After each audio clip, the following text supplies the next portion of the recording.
somebody who has been an integral part of our team here at the Oversight Subcommittee, and it's Rachel Caldall.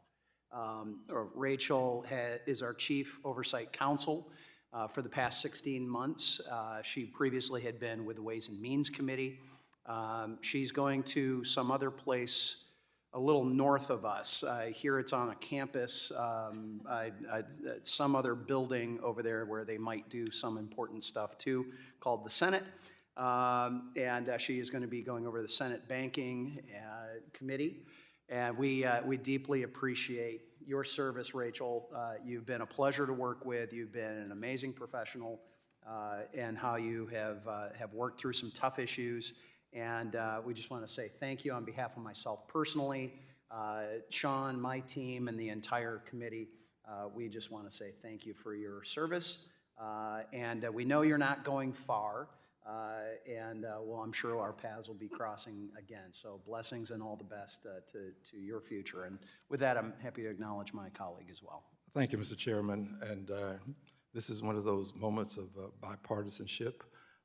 I'm honored to acknowledge the outstanding work and would wish her well as well. So thank you, Rachel, for your service. And as a former staffer, I know you're only as good as the people you surround yourself with, and she's been excellent. So thank you again.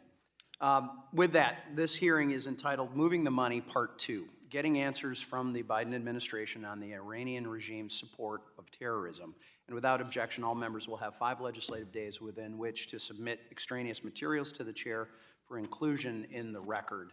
I now recognize myself for 5 minutes to give an opening statement.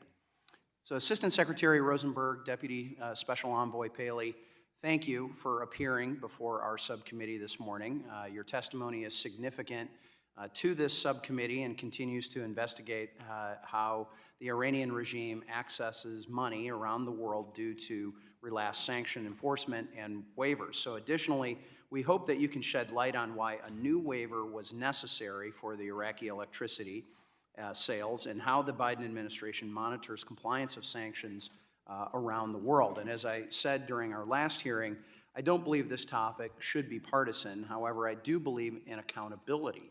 It is vital that our oversight work is informed with the collaboration and testimony directly from agencies in an open and transparent setting, not behind closed doors. So again, thank you for your willingness to be here today.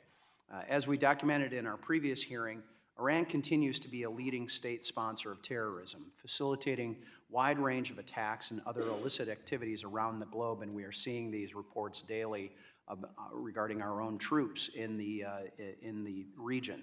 October's attack on our ally Israel is a stark reminder that in order to prevent further atrocities, we must increase, not relax, pressure on the Iranian regime.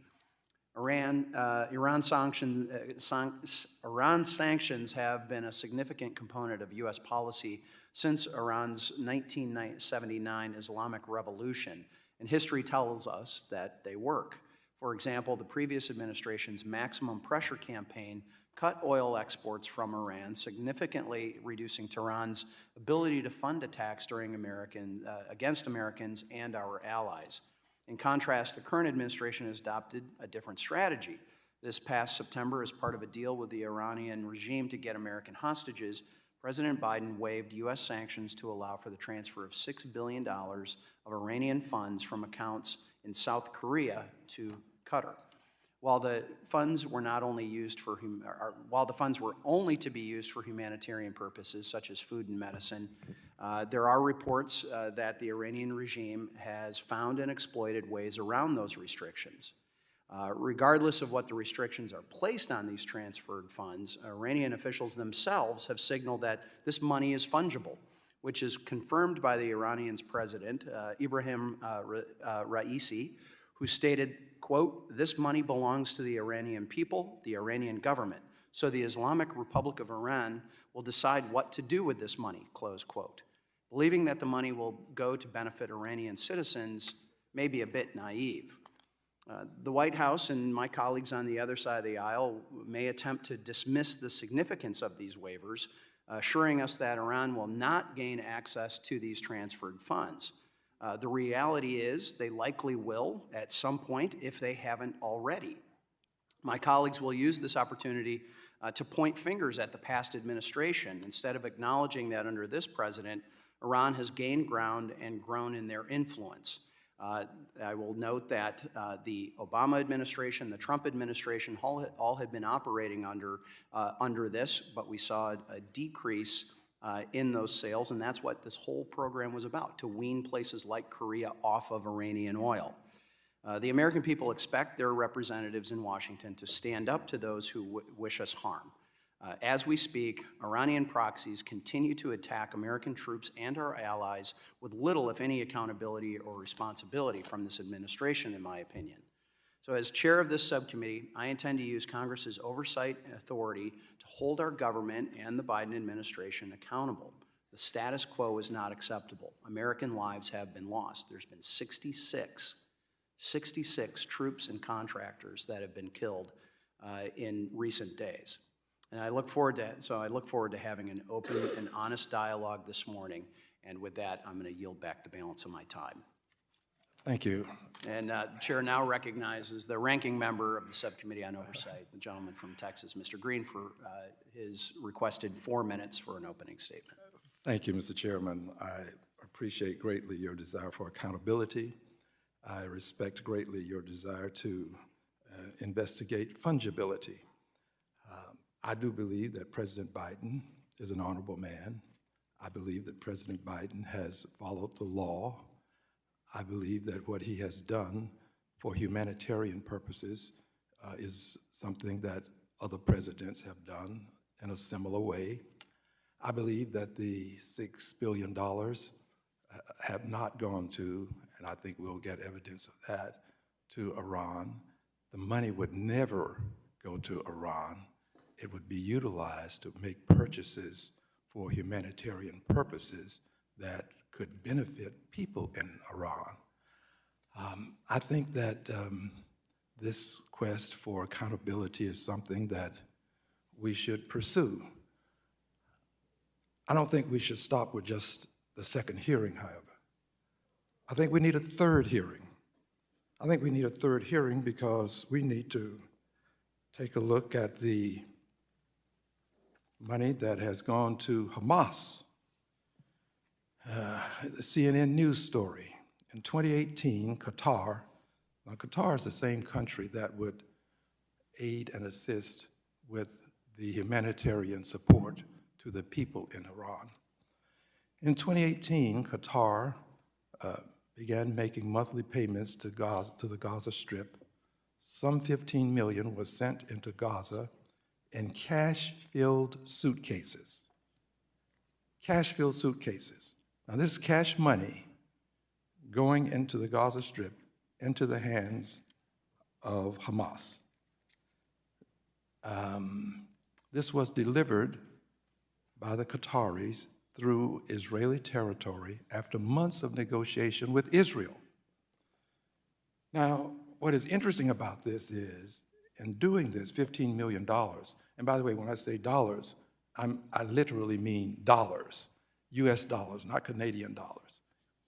In doing this, the US was aware of the Qatari payments, and this was on President Trump's watch, to Hamas.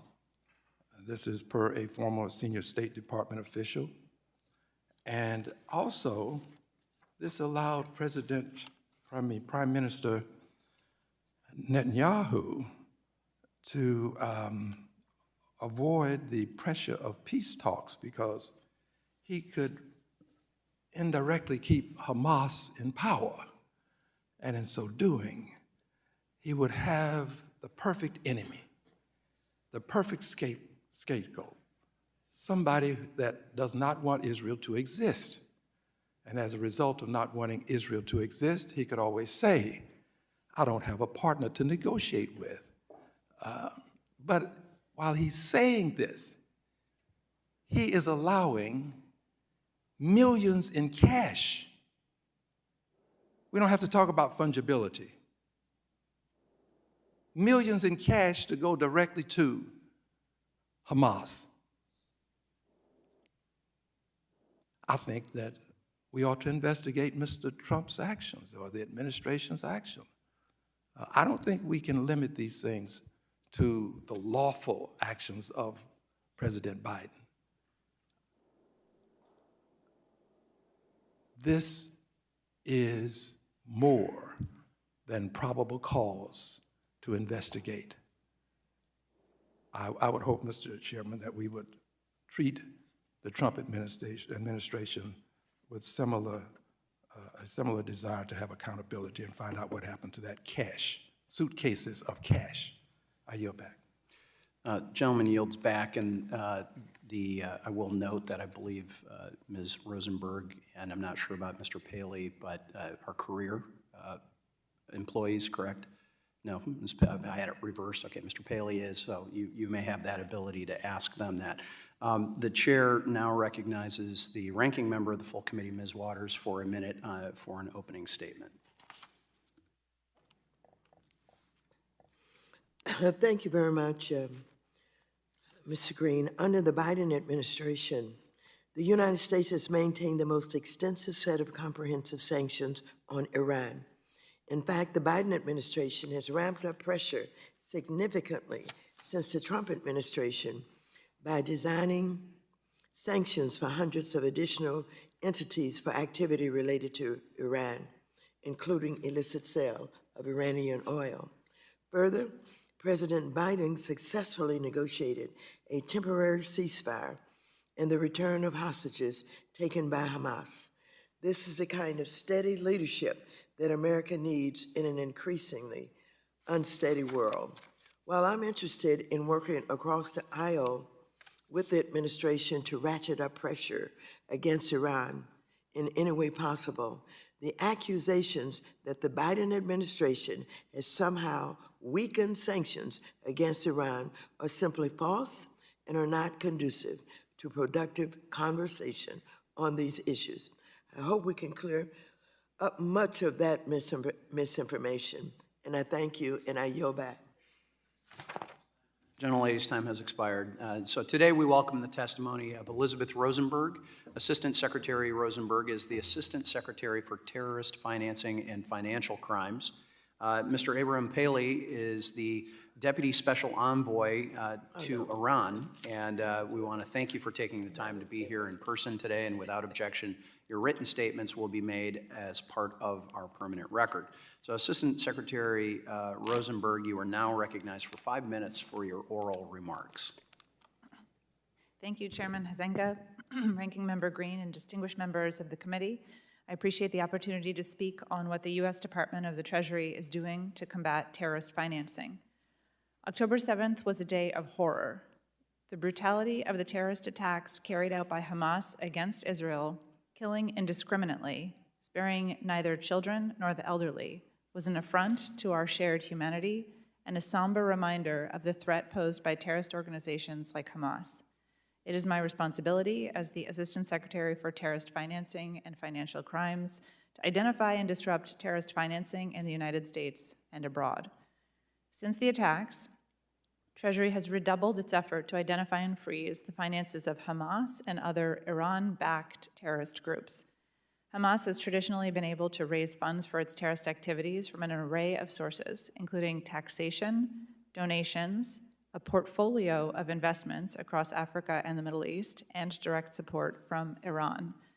The U.S. Treasury Department has historically used the full scope of its authorities to impede Hamas's funding.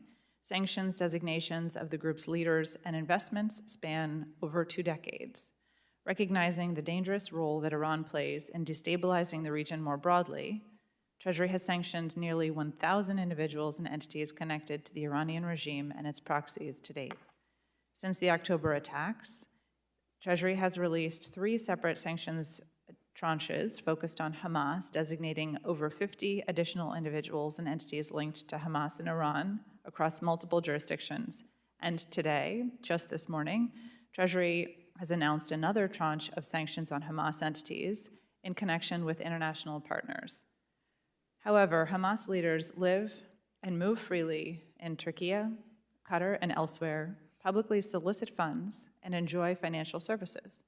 Therefore, in addition to sanctions designations, Disrupting Hamas's international financial networks requires international action.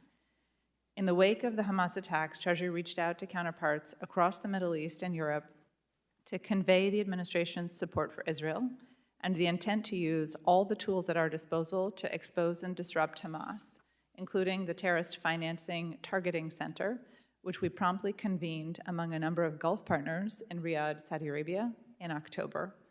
Additionally, Treasury Undersecretary Nelson recently traveled to Turkey to discuss the urgent need for Turkish efforts to freeze Hamas funds. Deputy Secretary Adeyemo also spoke with his European counterparts in late October to press partners to investigate entities with possible ties to Hamas. Treasury has also had substantive technical outreach to our partners around the world, which has led to complementary sanctions actions by Australia, the European Union, Japan, the United Kingdom, and others to designate Hamas-related targets through their own domestic authorities. Treasury has also engaged the private sector, both in the United States and abroad, to refine the red flags and indicators of terrorist financing and underscore the imperative to report and freeze terrorist funds. Alongside these counter-illicit finance activities, Treasury has a significant role to play in addressing the ongoing humanitarian crisis in Gaza to ensure that our financial measures do not negatively impact legitimate aid going to the people of Gaza. Treasury has had close engagement with representatives of non-governmental organizations, international organizations, and U.S. government implementers of humanitarian assistance on these matters. In sum, Treasury's response to Hamas and its funders over decades has been broad and aggressive. As this committee fully appreciates, Hamas's attacks and their relationship with Iran pose a threat to the safety and stability not only of Israel, but to the region more broadly and to American interests.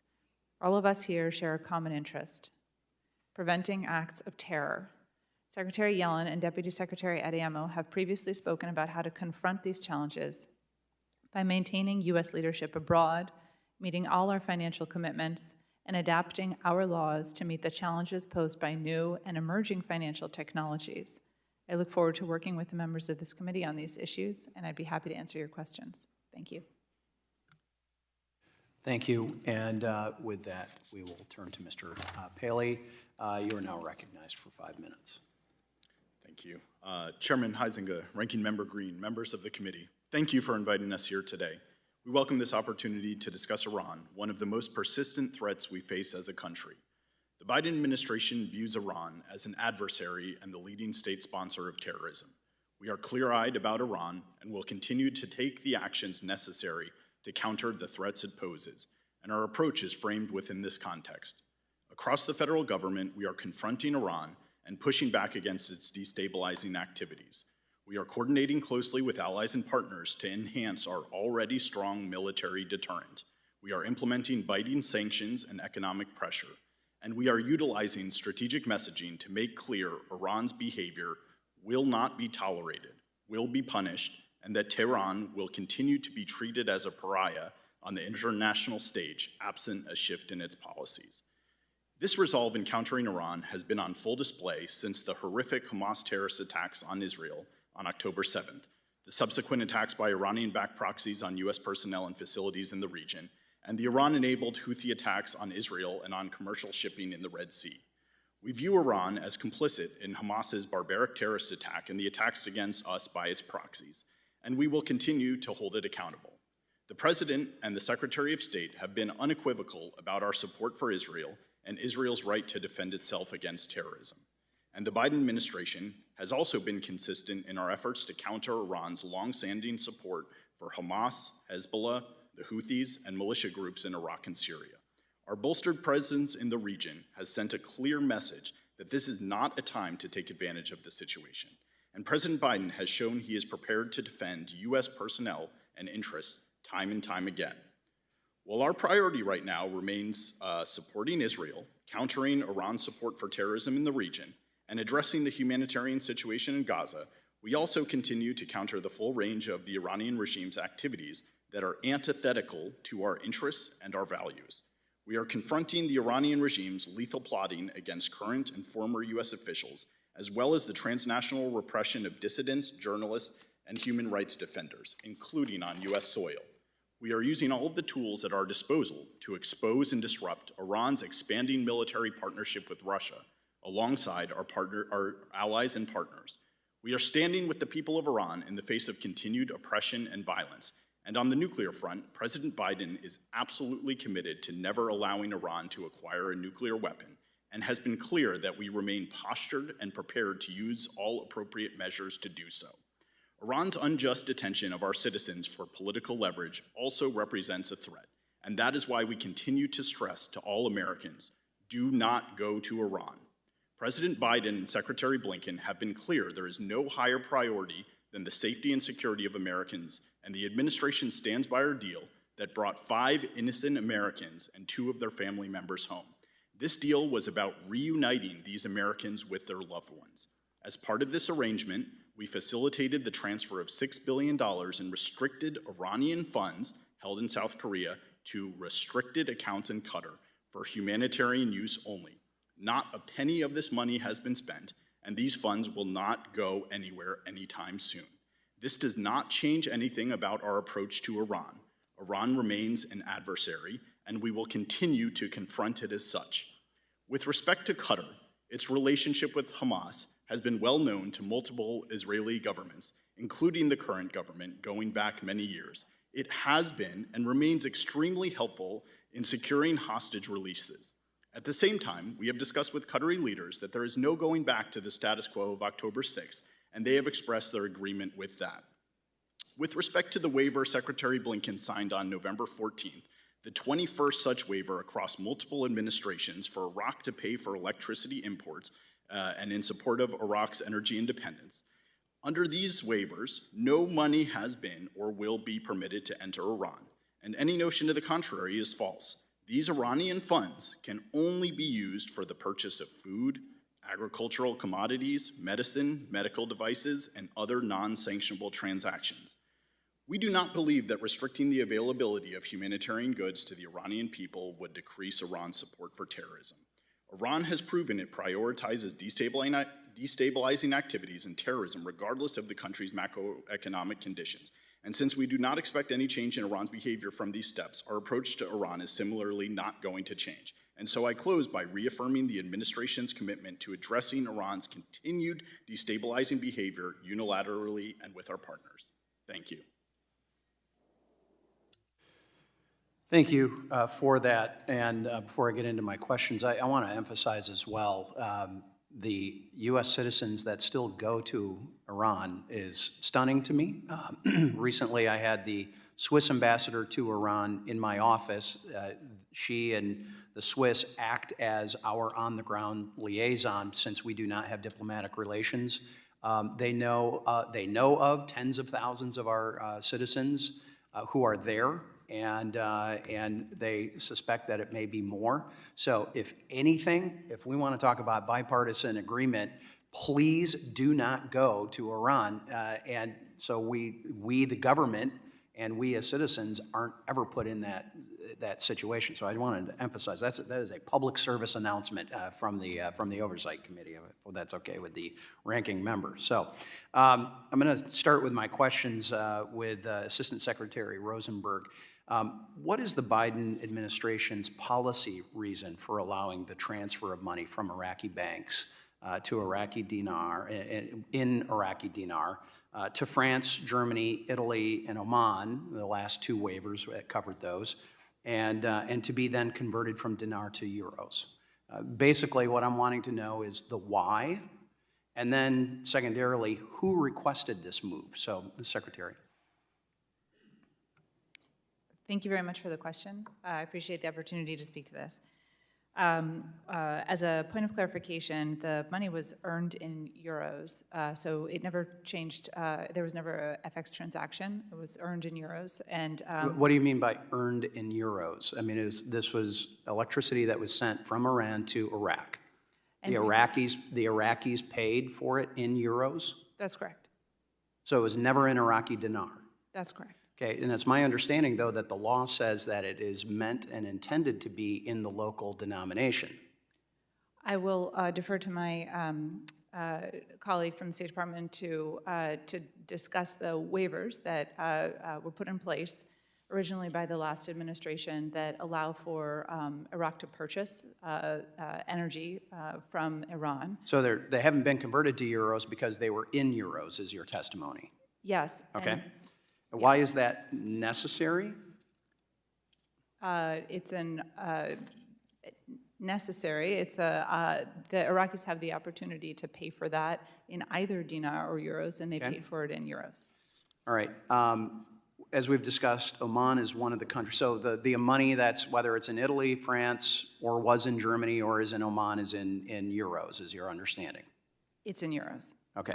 Why is Oman one of the countries granted a waiver to receive Iranian funds from Iraq? Why Oman?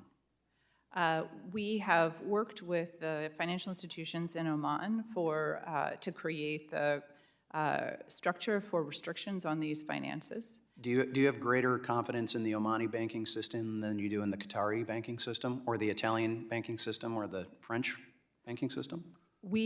Speaking specifically to the funds in question, I think that we're here today to discuss, so funds in Qatar and funds in Oman. We've worked very carefully with... But the waiver says Italy and France twice, the last two waivers, and Germany. I'm curious why Germany is no longer in that waiver, and maybe Mr. Paley is going to have to answer that, but I want to continue with you. I'd happily defer, since these are State Department waivers, so I'd happily defer to my colleague to speak to the text of the waiver. Okay. But with respect to the confidence that we have in the financial institutions in Qatar and in Oman that hold this money, we've worked on creating a structure for the restriction of these funds and a whole series of levels of compliance in order to examine the money and any potential requests for transfer. And we had testimony previously that there's no written agreement on that. There is no letter, but there is a letter, but not a written agreement. But have there been any humanitarian transactions facilitated from the Iranian funds held in Oman? There have been 2 transactions. 2 transactions, okay. I know Mr. Paley had said there had been none out of Qatar, but there have been out of Oman. Have there been any issues or problems identified in the transactions facilitated from the Iranian funds held in Oman? I'm familiar with the request from the chair regarding some matters related to the financial institutions. We have prepared a response to that, and that will be forthcoming, I believe, today. It would be inappropriate for me to speak in an open setting here about the financial institutions in detail, although we'd be happy to, in a closed setting, speak more about that particular matter. So this is yes or no.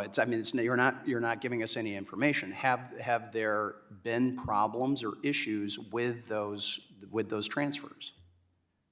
The transactions themselves, we have confidence in the series of restrictions that we have in place and the due diligence around the request. Ms. Rosenberg, you're sliding into bureaucrat speak now. I mean, you're going soft around the edges on this.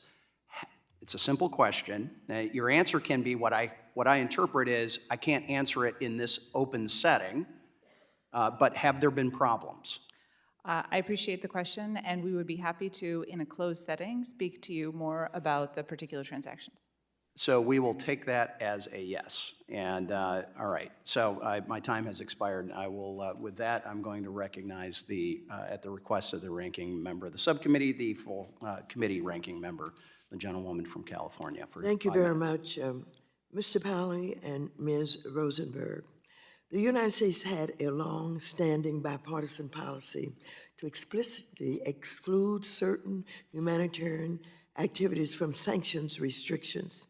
Specifically, humanitarian acceptance allowed for trade in agricultural commodities, medicine, and medical devices.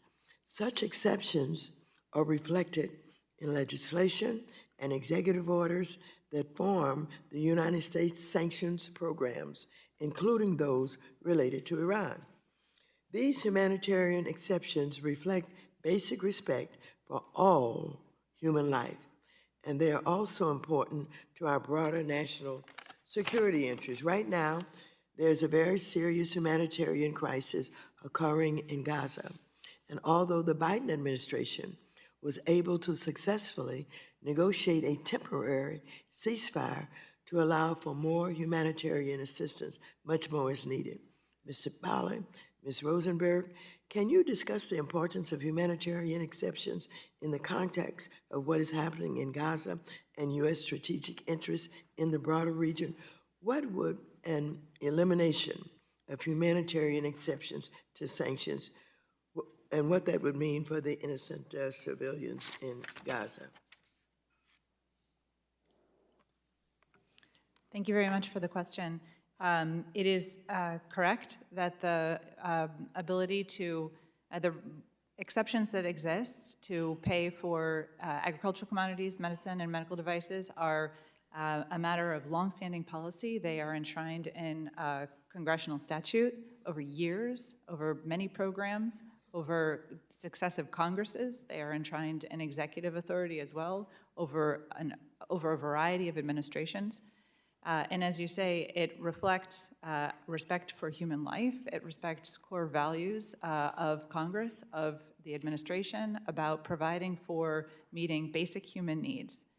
These exceptions that exist, the ability to pay for humanitarian goods, apply across an array of sanctions programs. And so to the extent that where there is a need, so for example, you were noting in Gaza, our exceptions exist there as well, which is to say that sanctions should not be, and we will work so that they cannot be here, restrictions on the provision of humanitarian assistance there as elsewhere. One note I would add, given that we're here to discuss Iran and its support for terror, including through proxy groups in the region, and our concern about the potential for diversion of humanitarian aid, it creates the necessity for us to work diligently to ensure that humanitarian aid is in a number of circumstances restricted, and we have great clarity on the fact that it shall be used for humanitarian aid and not diverted. Thank you, Mr. Paley.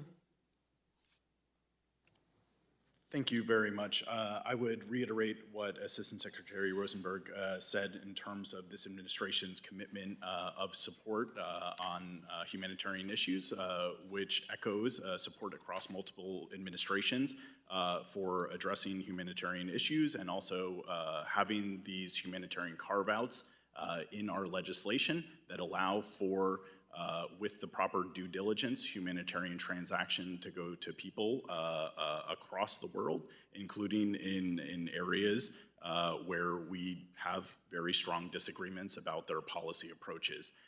Since October 7th, President Biden and Secretary Blinken have emphasized their support for Israel and Israel's right to defend themselves, including against Iranian-backed terrorism. At the same time, President Biden and Secretary Blinken have also emphasized their focus on humanitarian support to Gaza. Thank you. My colleagues on the other side of the aisle have alleged that President Biden has weakened Iran's sanctions, but my understanding is that President Biden has only increased sanctions since the Trump administration.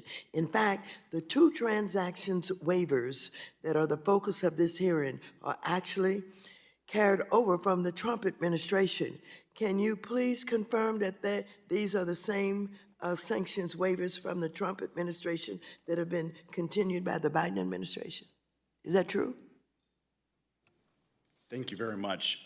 Yes, in terms of the waiver with regards to Iraq and Iraq's purchases of electricity from Iran, this is the 21st time that this waiver has been issued, the 20th renewal across administrations.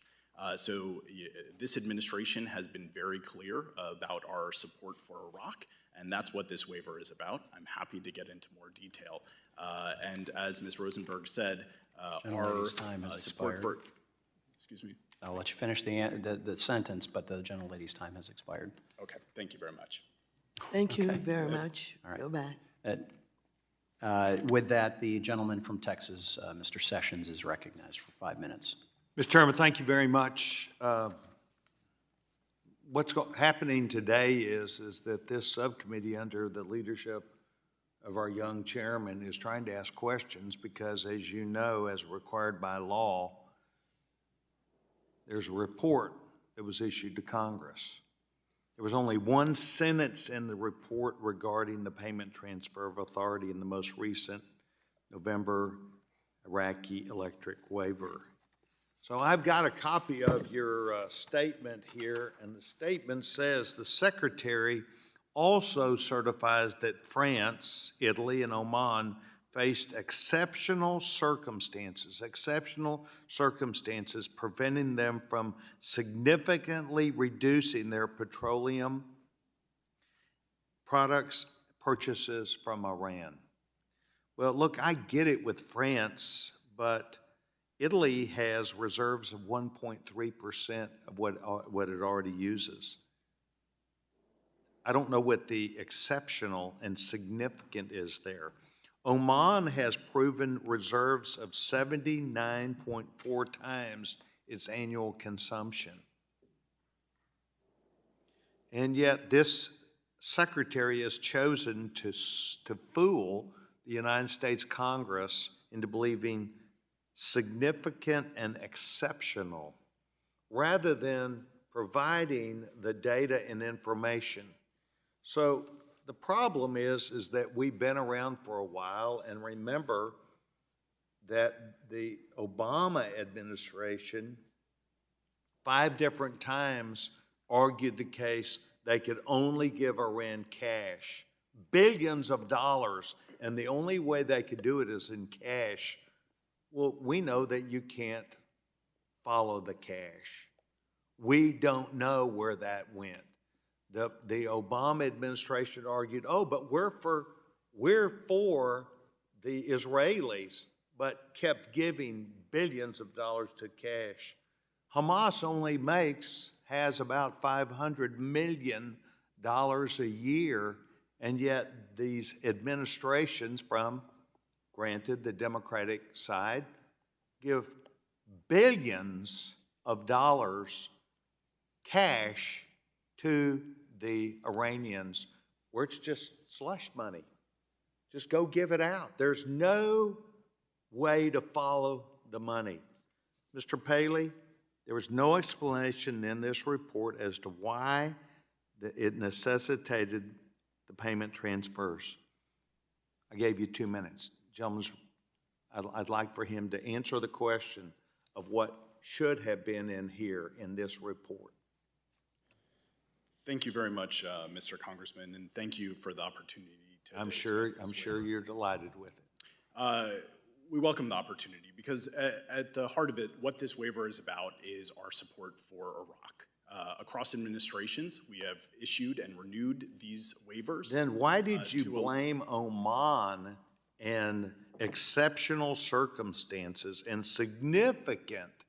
Why did you use those terms for someone that has 79 times what their annual needs are? Thanks very much for the question. So over time, multiple administrations have approved and renewed these waivers to allow Iraq to continue to purchase electricity from Iran. Over time, money has accrued in these accounts that are in Iraq and that are subject to all of the restrictions that have remained in place because we have not lifted any sanctions against Iran. Over time, as this money has accrued, Iran has sought to use this as a point of leverage over Iraq and pressured Iraq to release this money, to give it back in certain ways, and Iraq has stood firm. So we, with this waiver and with the previous waiver, have sought to stand firm with Iraq as it continues to improve its energy independence, but work with Iraq to get these Iranian funds out of the restricted accounts in Iraq, where Iran is able to leverage Iraq to release this money or transfer it in a way that would potentially not be subject to all of the restrictions that are in place. Mr. Paley, I think your use of terms and hiding, in my opinion, behind this need for humanitarian and to support Iraq and all these things, we are dealing with America's greatest terror, and that is the Iranians, and you're giving them cash. Mr. Chairman, I yield back my time. Thank you. The gentleman's time has expired. With that, the gentlewoman from Texas, Ms. Garcia, is recognized for 5 minutes. Thank you, Mr. Chairman, and thank you for the witnesses' presence today. And I echo many of the comments made by some of my colleagues in condemning the rise of anti-Semitism, Islamophobia, and the hate in all forms here in the United States and abroad. Everyone in this room and across the world saw the gruesome images and heard the heartbreaking stories of those impacted by the October 7th attack on Israel by Hamas. Attacks like these reinforce that the United States must maintain its steady global leadership abroad and has only strengthened during the Biden administration. Terrorist groups like Hamas and Hezbollah are financed by Iran. There's no question about that, making U.S. sanctions on Iran critically important. We heard testimony today that places focus on 2 sanctions waivers granted by the United States earlier this year. So I want to inquire specifically further about the $6 billion in Iranian funds transferred from South Korean banks to Qatar. Ms. Rosenberg, Secretary Wally Adeyemo told Congress that the U.S. and Qatar have agreed to effectively block the funds and that on a case-by-case applications, the money would be spent under the current arrangement will be denied for foreseeable future. Could you provide specific examples of oversight mechanisms in place where the humanitarian channels are in place to prevent any funds from being used for terrorist financing? I know that I think Mr. Paley said that not one penny has been spent. Thank you for the question. It is the case that there have been no transfers out of this from the $6 billion sum held in Qatari financial institutions. So I'll offer an explanation of the measures in place to prevent the diversion to non-humanitarian purposes. There's 3 levels of controls on this restricted fund. So in the first instance, the financial institutions themselves apply their own know your customer and due diligence requirements for the funds. In certain instances, they have adopted a policy to pre-vet potential recipients of funds. These would be firms engaged in agricultural activity, medicine, and medical device supply companies, for example. So they've also, these firms, the financial institutions have also adopted a policy of only letting existing account holders be in the position to receive the funds, which is to say those that have already been onboarded and vetted for customer awareness. So that's one level, is the intensive and enhanced due diligence at the financial institutions. On top of that comes the restrictions from the European Union. So these are the kinds of controls, know your customer and anti-money laundering controls, incumbent upon institutions that operate within the EU. This is because, as noted previously in questions with the chair, the funds are in euros, which means that there's a necessity to, when clearing euro transactions, be in line with European policies on anti-money laundering and countering the financing of terrorism. So a second layer of controls has to do with European standards. A third level of controls has to do with the United States and the restrictions that we and the Treasury Department places on these accounts, on these restricted funds. I will note that there's no U.S. nexus to these funds, nor has there been at any point. Nevertheless, we have imposed our own restrictions on these accounts in these institutions, and these Qatari institutions, and this involves our own anti-money laundering and countering the financing of terrorism restrictions. It requires the financial institutions to notify the U.S. Treasury Department whenever they seek to engage in any transfer. And back to your original point, no transfers have so far occurred. No transfers have occurred. That's correct. And Mr. Paley, are you concur or have anything to add to Ms. Rosenberg's response? I concur with her response. Thank you. All right. And you said earlier that not one penny has been spent. That's correct. Not one penny. Correct. I think it's worth repeating because that seems to be a point that some don't seem to hear, and I want to make sure that the public heard that not one penny has been spent. Exactly. Not one penny has been spent from All those right, well, funds. thank you, and I see my time's running out. I yield back. Gentlelady's time has expired. With that, the Vice Chairman of the committee, Mr. Rose from Tennessee, is acknowledged for 5 minutes. Thank you, Chairman, and thank you to our witnesses for being with us today. Mr. Paley, how has the placing of U.S. Special Envoy to Iran, Robert Malley, on unpaid leave affected your office's ability to effectively function? Thanks very much for the question. So as the Deputy Special Envoy for Iran at the State Department, I'm in charge of the day-to-day implementation of our Iran policy at the department, and nothing has changed in terms of our implementation of that policy. We work across the department and across the interagency to continue to advance President Biden and Secretary Blinken's focus on countering Iran, which remains a top adversary and state sponsor of terrorism. Can you provide any clarity as to why Mr. Malley's security clearance was suspended? Unfortunately, I'm not in a position today to speak to personnel or security clearance issues. Is that something that perhaps you all could answer in a classified setting? I know that the department is engaged with this committee and other committees on certain issues related to this case, but today, again, I'm not in a position to speak to security clearance If it's issues. possible to get more clarity on that in that setting, we'd certainly appreciate it. I would. We will certainly take the question back. Thank you. All right. In September, the Department of Treasury established what it called a humanitarian channel in Qatar. I think we're all familiar with that action to administer $6 billion in Iranian assets from South Korea. It is described as a way to, quote, further facilitate the flow of humanitarian assistance to the people of Iran. Assistant Secretary Rosenberg, why did Treasury decide to create a quote, humanitarian, unquote, channel as, and is this a common mechanism for Treasury?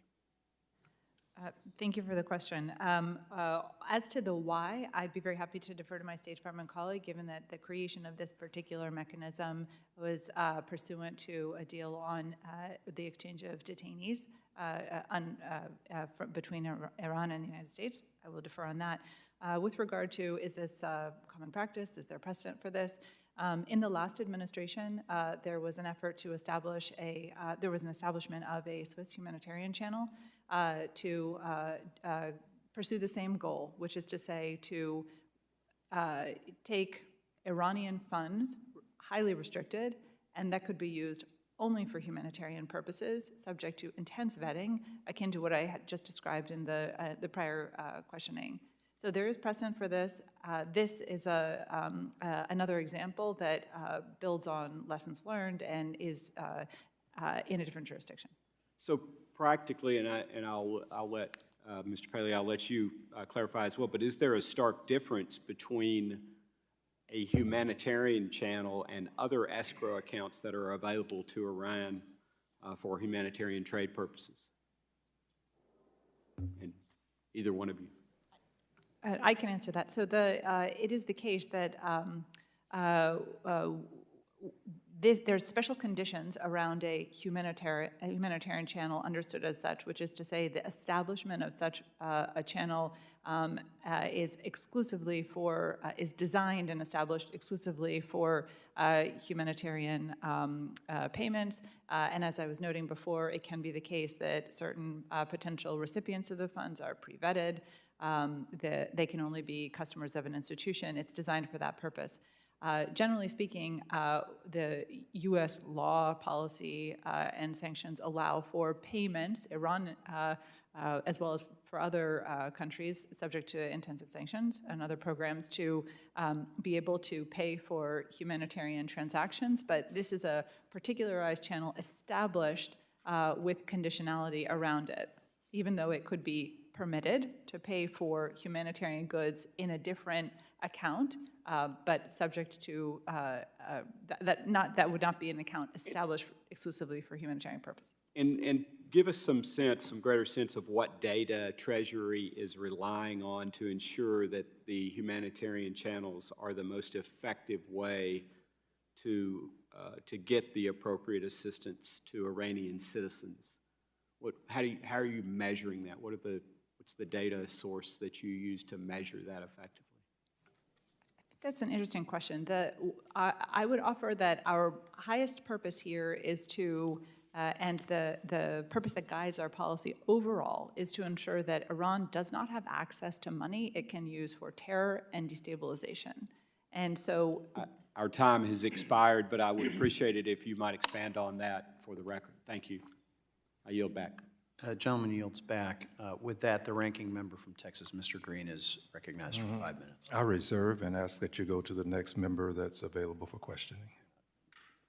We're sorry, Mr. Green, we're going to have you, will be our last, this is our last. So it is, unless we're willing to do a second round, which I'm happy to do. I know there's more questions. Mr. Chair, I would refer you to the committee rules, and I'll quote, "The chair shall, so far as practicable, defer to the ranking member with respect to the order of recognition for minority members. I have no additional minority members, and I reserve, and I ask that you go to a member who is prepared to speak on your side." Happy to engage in this conversation about our rules. You have control of your side of the aisle. If you don't have any more members, you are the last one, so therefore it's your turn. I have more members on my side, and that's the discretion of the chair. So I'm not doing anything funky with the rules. It's your turn. So I know you'd like to have the last word, but that's not how this works. We have more members over on this side. The majority is going to get the last word. So the gentleman can bypass his ability to have a question. I'm happy to go to a second round of questioning, because I know I certainly have more questions. So does the gentleman agree to a second round? The gentleman would ask that the chair adhere to the rules, and in so doing, respect my right to pass. And I appreciate your highly technical terminology of funky, but this is, in my opinion, something that is appropriate under the rules. The gentleman, I reserve. The gentleman will understand that I am adhering to the rules, which is you get to determine. You had the ranking member go first. You always nicely defer to your members and always go last on your side of the aisle. If we are ending this hearing, it is the majority's not only right, but because we have enough people over here, as we alternate, the gentleman from Pennsylvania is going to go last. So it is the ranking member's choice as to whether he wants to claim his 5-minute time.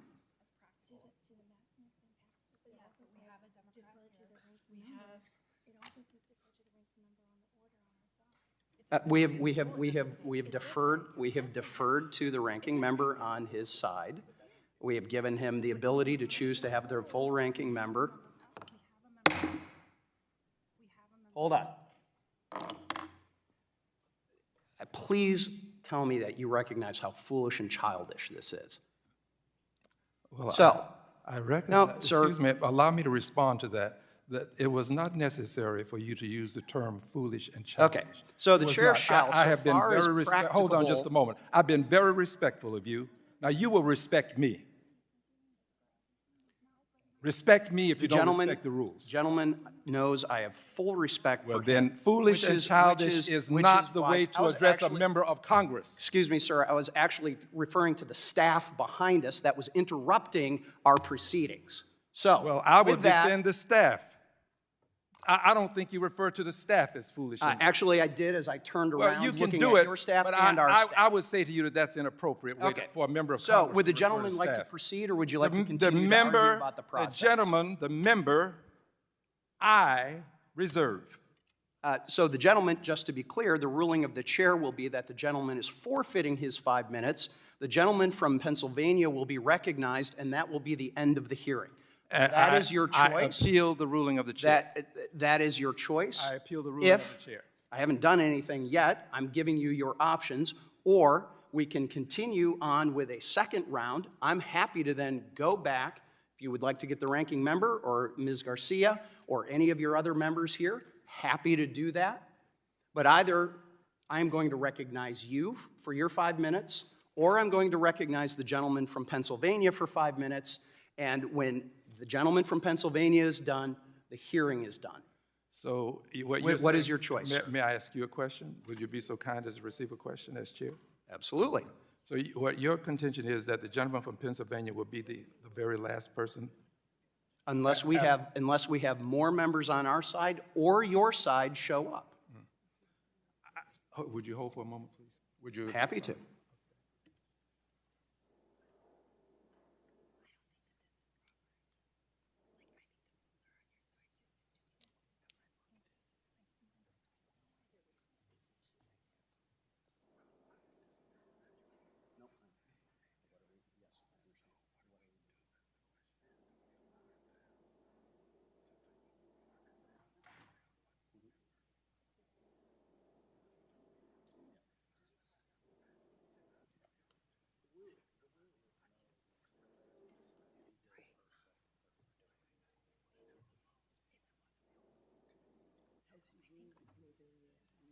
So you do realize this is going to go to a full committee?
All right, for the fine folks on C-SPAN that are riveted by what has been going on with the discussion of our committee rules, tradition is that we alternate majority to minority. The majority always starts, the majority always closes.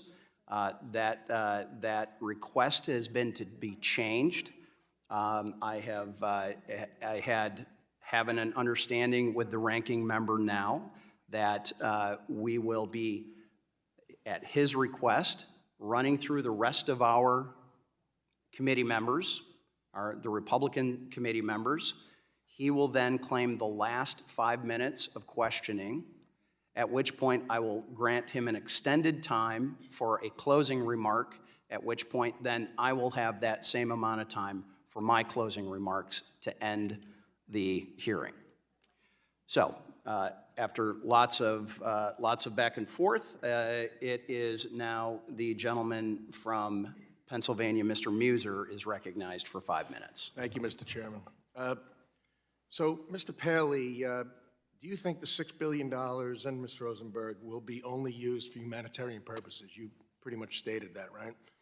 Even though the Iranian President Raisi said they will use it for whatever they want, whenever we need it. Do you not believe, is the Iranian president not to be trusted in his words?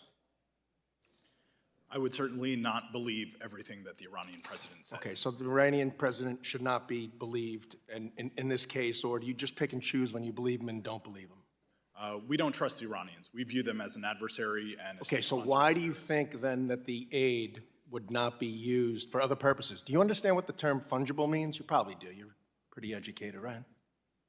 You know what fungible means? Okay, so if Iran has $50 million and they get $50 million, and they were going to use that $50 million for food, and then they get a new $50 million, they can use the new $50 million for food and use the old $50 million to buy weapons for terrorists. You get that, right, sir?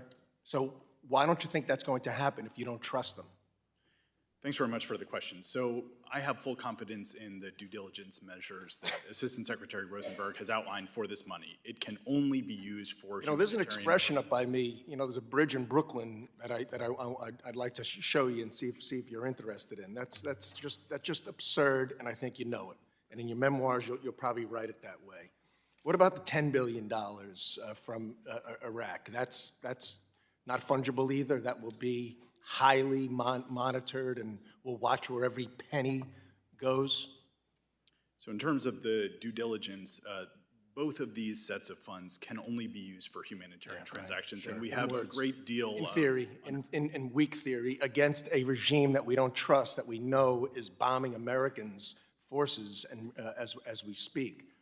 $6 billion, you say, no, we love saying not one penny, not one penny, not one penny.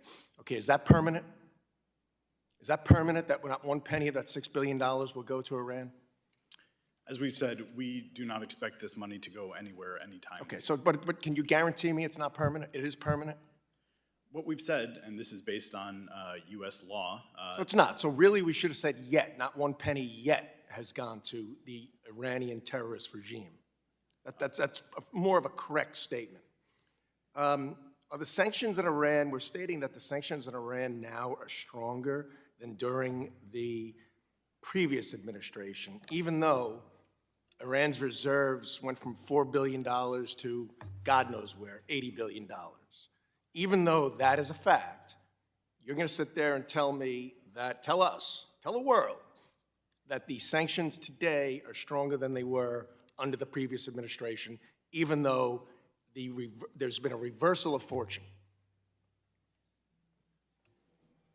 so this administration, we have not lifted any sanctions against Iran, and in fact, we have actually rolled haven't out enforced the sanctions, countless numbers of sanctions, Mr. Is it Congressman. true that the amount of oil exported from Iran is nearly 10 times what it was 4 years ago? We continue to closely monitor oil exports. I'm asking you a question. Is it true or false? Is it true that the amount of oil being exported from Iran is nearly 10 times more than it was 4 years ago? The oil Even though you didn't change the sanctions. Mr. Chairman. Is that true? Mr. Congressman, the oil exports from Iran have fluctuated over time. There are a variety of reasons for that, but what does remain in place is all of our sanctions, which we continue to enforce. But the sanctions aren't working. clearly. In fact, they're 1/10 what they were before in enforcement. The International Atomic Energy Agency found many violations, okay, I was there, of the uranium enrichment taking place in Iran. Many violations.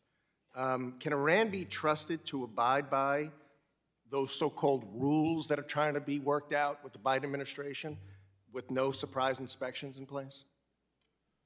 Thanks for the question. So the Biden administration has been clear that we will never let Iran get a nuclear weapon.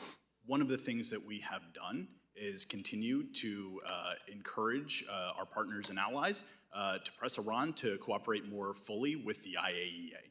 We engage regularly with the IAEA, and this is one of our top priorities. I hope so. Do you agree that Iran is the primary supporter of terrorism and supporting the #1 supporter of Hamas, Hezbollah, the Houthis, and behind the nearly 100 attacks on American forces in the last 2 months? We have minced no words about our concerns about Iran's support for terrorist groups. Okay, thank you. I yield back. Gentleman's time has expired, and per the ranking member's request, we will once again go to a Republican member on this side. The gentleman from Iowa, Mr. Nunn, is recognized for 5 minutes.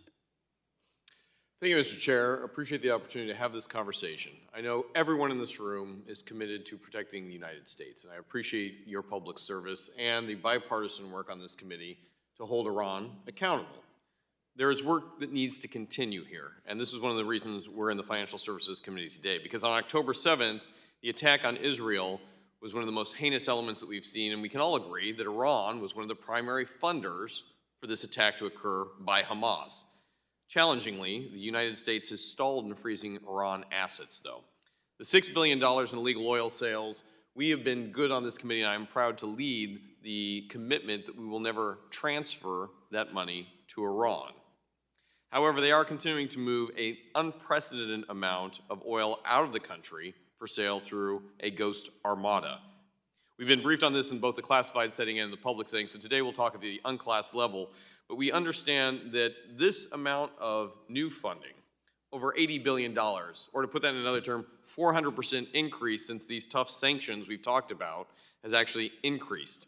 And it's precipitated a number of threats to the region, not just to Israel, but to our own forces right in the Middle East, areas where I have flown multiple combat operations out of, have received over 100 attacks, has been highlighted today in just the last weeks alone.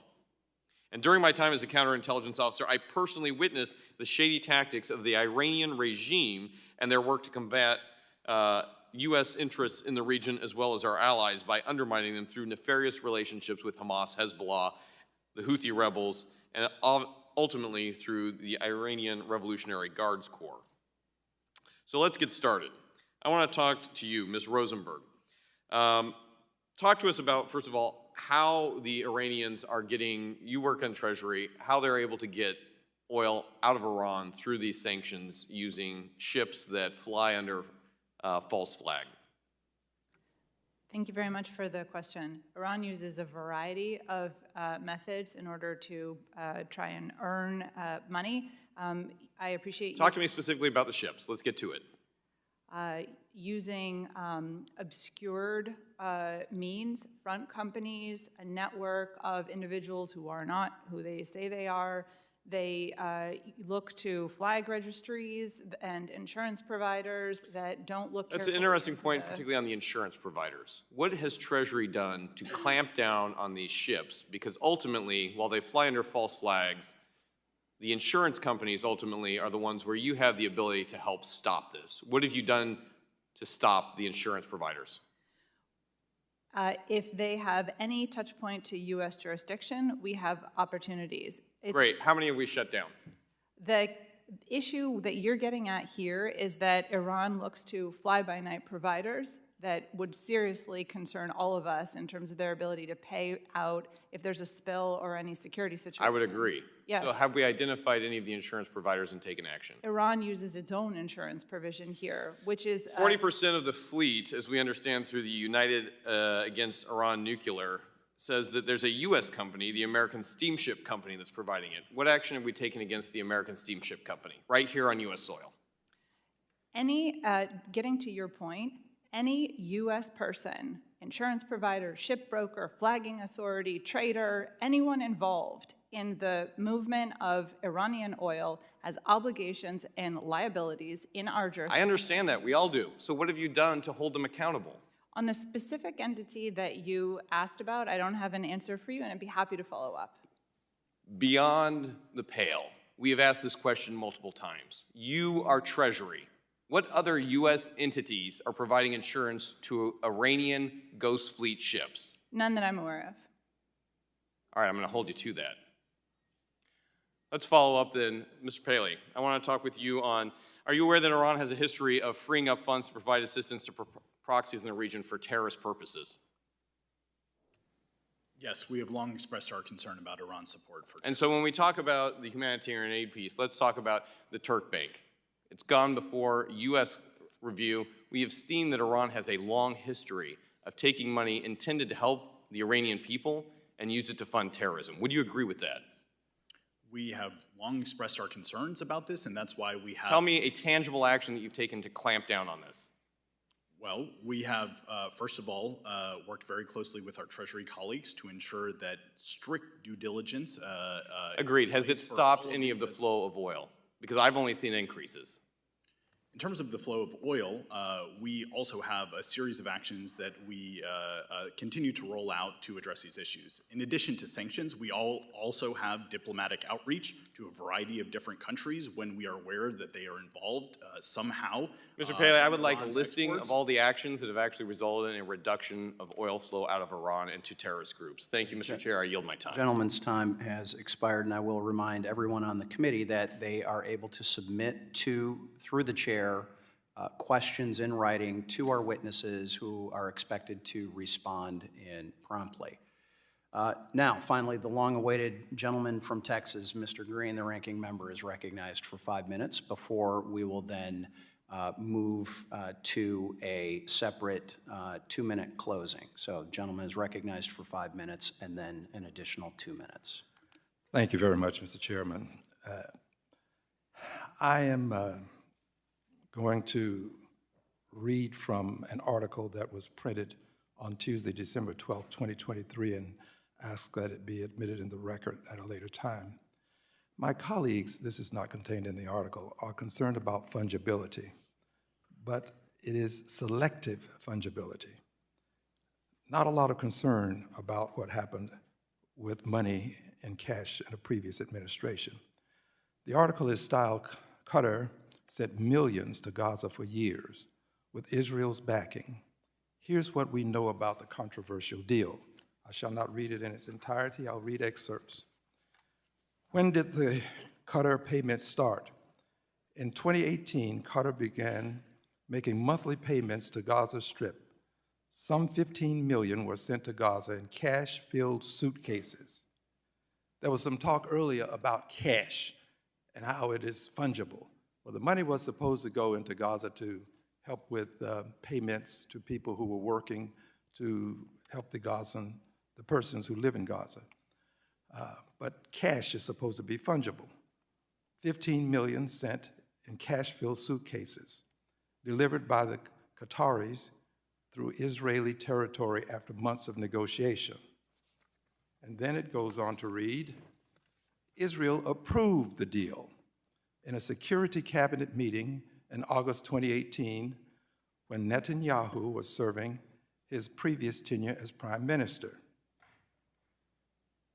The U.S., that would be under the Trump administration I'm adding, was aware of the Qatari payments to Hamas. A former senior State Department official involved in the region told CNN on condition of anonymity due to the sensitivity of the matter.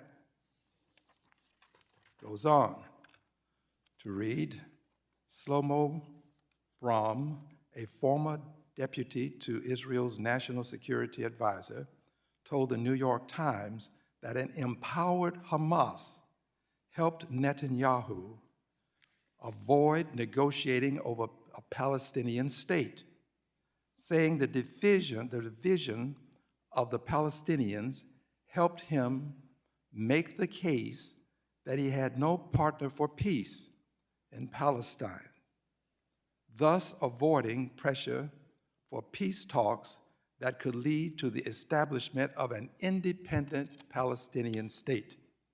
You see, this money was sent to Hamas or to the persons in Gaza because the PA, the Palestinian Authority, was withholding making payments. And as a result, this money was to fill in this gap. Now, here's what Naftali Bennett said. A former Israeli prime minister told CNN Sunday that after years of flagging his concerns to Netanyahu when he was prime minister of education, this is Bennett, he stopped the suitcase transfers when he became prime minister in 2021. And here's an exact quote from him. I stopped the cash suitcases because I believe that horrendous mistake to allow Hamas to have all these suitcases full of cash that goes directly to reordering themselves against Israelis. This is the exact quote. Why would we feed them cash to kill us? Bennett asked. Continuing. Qatar denies those funds were intended for Hamas, saying they were meant as aid to salaries of workers in the besieged enclave. So friends, under the theory of fungibility given to us today by my colleagues, when you give money to workers that Hamas might normally have to use from its coffers, now you have aided Hamas. And the United States was aware of all of this under the Trump administration. I'm bringing this to our attention for many reasons, but my principal reason is this. I believe in a two-state solution. I believe in it so strongly that I have a resolution that I have filed indicating that we should have a state for the Palestinians. We have filed such a resolution to benefit the Israelis. I support Israel. I voted for more than $50 billion to support Israel. But I think it's time for us to have a Palestinian state, and I regret that Mr. Netanyahu has thwarted these efforts. The gentleman's time has expired, and now we will put 2 minutes on the clock for you to have a closing statement. But 1 minute. I think we agreed on one each. Discretion of the chair, I'm giving you up to 2 minutes. How about that? Well, but is that because you will have two as well? It will be even. Okay, well, I don't mind it being even, it's just that It will be even. The gentleman is recognized for 1 minute All right, for then a I'll closing take a part of statement. my 1 minute to say this. We agreed on 1 minute. And if you want to change what we agreed to, I think you should at least respect me enough to say, let's change the agreement and make it two. That was our agreement, 1 minute. And which is why I'm saying 1 minute. I was attempting to be charitable to give the gentleman up to 2 minutes. But in respect for our handshake agreement, the gentleman will be recognized for 1 minute. I greatly appreciate the chair honoring our handshake agreement. Friends, as you can see, these issues can become quite contentious. But here's where we are. Fungibility is something that was contemplated, I am sure, when these protocols, these rules, these laws were drafted. I don't know how you can contend that people can't process funds in this way. But here's the point. We still want to provide humanitarian assistance to people who need it. I support this humanitarian assistance. But what I don't support is empowering Hamas, as Mr. Netanyahu did, so that Hamas could be the perfect enemy. He could utilize Hamas because Hamas wants to destroy Israel and say, I can't negotiate for peace. We can't have a two-state solution because Hamas is not amenable to that kind of peace talk. That is what I'm opposed to, and I yield back the balance of my time. Gentleman's time has expired, and I will recognize myself for a 1 minute close. You have both said today that keeping money in Iraq was a benefit to Iran. So are we to assume that Iran did not support the transfer to Oman and other jurisdictions? I didn't think so. It's clear that the transfer was at the request of Iran to the Biden administration. Ms. Rosenberg said that she couldn't tell us or wouldn't tell us today in an open setting if there had been problems with the transactions out of Oman, the 2 transactions out of Oman that have been acknowledged. And the way I understand it, saying yes or no is not classified. But I guess if the answer is yes, you apparently didn't want to confirm that on the record. I expect a follow-up in a classified statement, in a statement setting, for all of us to understand why this is classified. Additionally, Ms. Rosenberg spoke at length about the controls of the Europeans, but the Europeans do not have control over money in Oman or Qatar. Mr. Paley repeatedly said to Ms. Garcia that there have not been any transactions. To be clear, Ms. Rosenberg said there have been 2 transactions with money in Oman and that there were problems, and she would not answer that. So what I think he meant to say is that there have not been any transactions yet using the money out of Qatar. And finally, we sent a very narrow document request on the waiver issue to Treasury that remains outstanding. Ms. Rosenberg, I expect that Treasury will produce an outstanding documents quickly. It's my duty to inform everybody that if you have additional questions all members will have 5 legislative days within which to submit additional written questions for the witnesses to the chair, which will be forwarded to the witnesses for the response. I ask our witnesses to please respond as promptly as you are able, and this hearing is adjourned.